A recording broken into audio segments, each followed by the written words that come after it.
निगम के चुनाव पास आने वाले थे। पूरे कानपुर शहर में टिकट को लेकर मारामारी शुरू थी, लेकिन सबसे ज्यादा चर्चा में वार्ड नंबर 40 की सीट थी। वो इसलिए क्योंकि इस बार वहां की सीट महिला के लिए आरक्षित थी। अब सवाल ये था कि चुनाव लड़ेगा कौन। इससे पहले ठाकुर साहब वहां से पार्षद थे और इस बार उन्होंने अपनी पत्नी सीमा ठाकुर को टिकट दिलवाई और ठाकुर साहब की शान के कारण सीमा जी ने 20,000 वोटों से चुनाव जीत लिया। अरे बधाई हो सीमा भाभी, अब तो आप वार्ड की पार्षद बन गई हैं। अब तो हमारे काम आप ही करवाएंगी। अरे ये तो सिर्फ नाम की पार्षद बनी है, वो तो महिला सीट आ गई, वरना पार्षद तो मुझे ही बनना था। अब भले ही चेहरा इसका होगा, लेकिन पावर तो मेरी ही होगी। अरे वाह भाई साहब, क्या दिमाग लगाया है आपने भी।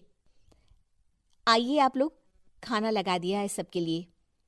सीमा जी पार्षद बन चुकी थीं, फिर भी उनकी एक ना चलती। सारे काम ठाकुर साहब खुद ही संभाल लेते और जहां जरूरत पड़ती वहां सीमा जी का अंगूठा लगवा लेते। सीमा जी ज्यादा पढ़ी लिखी भी नहीं थी। एक दिन ठाकुर साहब और सीमा एक प्रोग्राम में जाते हैं। अरे ठाकुर साहब, आप आ गए। ओहो, पार्षद मैडम भी आ गई हैं। स्वागत है आप दोनों का। लगता है हमारे पार्षद फंड का सही इस्तेमाल हो रहा है। चलिए अब उद्घाटन करते हैं। ये लीजिए ठाकुर साहब कैची, आप ही सबसे पहले प्रवेश कीजिए। सब लोग आगे निकल जाते हैं और सीमा जी पार्षद होने के बावजूद भी पीछे खड़ी रह जाती हैं। वो देखती हैं कि वेलकम बोर्ड पर उनका नाम है, लेकिन महिला होने के कारण कोई उनका सम्मान नहीं कर रहा।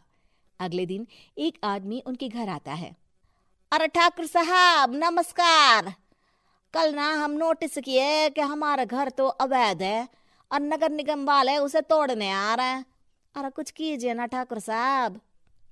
देखो भाई, मैं तो ज्यादा कुछ कर नहीं सकता, पर अगर तुम सबकी जेब गर्म कर दो तो कुछ हो सकता है। कुल मिलाकर 4 लाख लगेंगे। अरे 4 लाख ठाकुर साहब? अरे भाई, मैं अपने लिए नहीं मांग रहा हूँ। दरोगा है, इंजीनियर बाबू है, बड़े साहब है, सबको देना पड़ता है ना थोड़ा थोड़ा। बोलो है मंजूर? तभी वहां अचानक सीमा जी आ जाती हैं। अरे ये आप क्या कर रहे हैं?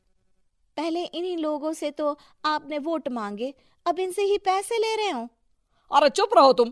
तुम्हारा काम है सिर्फ अंगूठा लगाना, तुम वही किया करो। मुझे दूसरे काम तुम मत सिखाओ, समझी?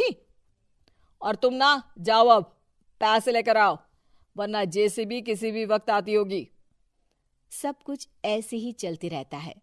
एक दिन सीमा जी और ठाकुर साहब को एक लोकल मीटिंग में बुलाया जाता है। वहां पर कई और अधिकारी लोग भी मौजूद रहते हैं। अब मैं चाहूंगा कि ठाकुर साहब हमारे बीच 2 शब्द कहें। मेरे प्यारे भाइयों और बहनों, आज मेरा सौभाग्य है कि मैं आप सबकी सेवा दिन रात कर पा रहा हूं। आपने मेरी पत्नी को भारी मतों से जिताया है, इसलिए मैं आप सभी का शुक्रगुजार हूं। मैं आप सबसे वादा करता हूं कि हमेशा की तरह हमारे वार्ड में किसी को कोई तकलीफ नहीं आने दूंगा। सभी लोग तालियां बजाने लगते हैं। अब मैं माननीय पार्षद मैडम को स्टेज पे बुलाना चाहूंगा। अपने नाम को बुलाया सुनकर सीमा जी एकदम चौंक जाती है। उन्हें बिल्कुल उम्मीद नहीं थी कि इतनी बड़ी जगह उन्हें मंच पर बुलाया जाएगा। जैसे तैसे वो मंच पर चढ़ती हैं। ऊपर जाते ही सीमा जी को सारी पुरानी बातें याद आ जाती हैं कि किस तरह उनके पति उन्हें कभी भी आगे बढ़ने नहीं देते और उनके नाम से गलत काम करते हैं। वो बोलने लगती हैं। मैं आपके वार्ड की पार्षद सीमा हूं। आप में से बहुत कम लोग ही मुझे जानते होंगे, क्योंकि इससे पहले मुझे कभी ऐसा मौका ही नहीं मिला। सारे मौके मेरे पार्षद पति यानी आपके ठाकुर साहब ही लेते रहे, लेकिन आज ये मौका मुझे मिला है तो मैं इसे ऐसे ही नहीं जाने दूंगी। मैं आपको ये बताना चाहती हूँ कि आपके ठाकुर साहब मेरे नाम की आड़ में गैर कानूनी काम करते हैं, जिस पर अंगूठों के निशान मेरे होते थे। इसीलिए मैं अपनी गलती मानती हूँ और आज अपने पद से इस्तीफा देती हूँ, ताकि आगे से कोई गलत काम ना हो पाए। अब फैसला आप सबके हाथ में है कि आप हमें क्या सजा देना चाहते हैं। सीमा जी की बातें सुनकर ठाकुर साहब के चेहरे का रंग उड़ जाता है और वो शर्म से मुंह नीचा करके वहां से चले जाते हैं और पद से इस्तीफा देकर ही सही सीमा जी अपने आप में आत्मविश्वास महसूस करती हैं।